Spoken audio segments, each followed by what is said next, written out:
From mom, stepmom, wife, and co-parent, come with me on this new chapter of new beginnings and adventures to becoming Bonnie, a different mom and a co-parent. Hi everybody, welcome to a new episode of Becoming Bonnie. Today I want to talk about letting go of control.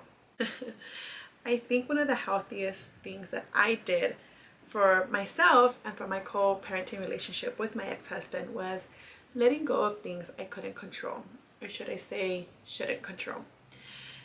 And yes, that's easier said than done. Trust me, it was so hard to do. I mean, when we were married, I planned everything for us. Things we did, the places we went, what the kids wore, from their shoes, their shirt, their underwear. I bought the groceries, so I had a say in snacks and what we had here at home. I mean, we weren't healthy, but since we all lived together, I was able to monitor and hide snacks if needed. I planned our meals when I cooked, and I had a say so when we went out to eat. You know, the kids had a bedtime routine, they had a morning routine. I mean, we were a family, and I did what moms do.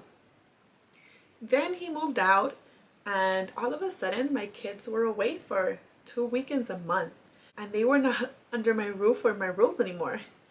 Not knowing where my girls were when they would stay with him, like if they were at his house, at his mom's house, at his sister's house, what they were wearing, what they were eating, what they were doing, all of that was really hard for me. I think I felt this way because I felt like this was something that I should be able to control. My whole life was falling apart, but these were my girls, and why couldn't I control this aspect of my life? They're my girls. He had a different schedule for them. He had different rules, or should I say no rules, because dads, I mean, throughout our marriage, he was the fun one, the cool dad, the lenient one. I was the mean mom, the strict mom, the rule setter, you know? So when they would go to his house, they were kind of free to do whatever they wanted and do whatever their little hearts desired. Then they would come back home, and it was mayhem and arguments and trying to get back to our routine, and I would literally lose my mind. At dad's house we can do this, at dad's house we don't have to do that, at dad's house we get to eat this, at dad's house this and that, and it would drive me crazy. And I say our routine because they were with me most of the time, and I expected them to just follow the rules and what we did here at home at their dad's house. They should know not to eat so much chips. They should know not to drink soda. They should know not to stay up too late. They should this and that. But they're kids. And I expected too much from my children. Bedtime would be at 9. They would be calling me at 10, 11, shoving chips and chugging soda in these crazy little outfits they had at their dad's house. And I would make me so upset.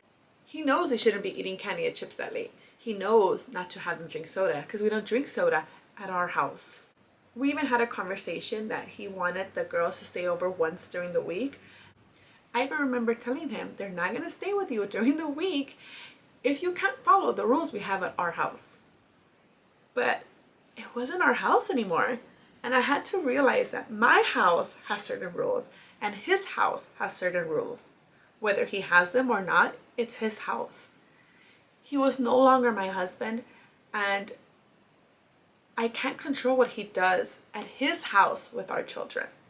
As much as I can't expect the girls to follow our routine at our house, at their dad's house, it wasn't fair to anybody. The moment I realized my house, my rules, his house, his rules, or lack of rules, so much of my stress was gone. I also wanted to know what they were doing when they were with him. Who were they with? But that was none of my business. Like when we would go out, who we were with or what we were doing was none of his business.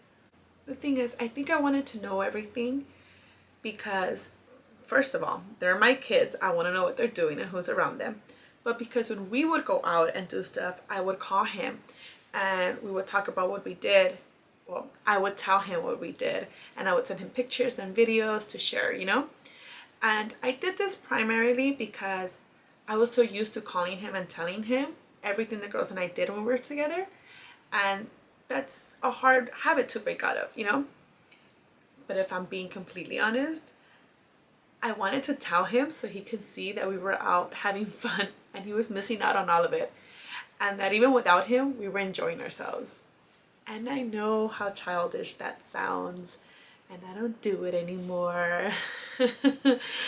Now when I do share stuff, I share big things that girls and I do, and I really do it genuinely to share their adventures and their experiences. And when I do this now, he's on speaker and I start the conversation and the girls chime in on cool stuff that we did or whatnot. Not to say that any of this was easy, because it is not easy at all. I also stopped asking them what they did at their dad's house when they would come back from his weekend. Instead, I would just ask, did you have fun at dad's house? I changed the way I asked my questions so that they didn't feel like I was interrogating them. Instead, I was giving them a safe space to share whatever it is they wanted to share with me about their time away from me.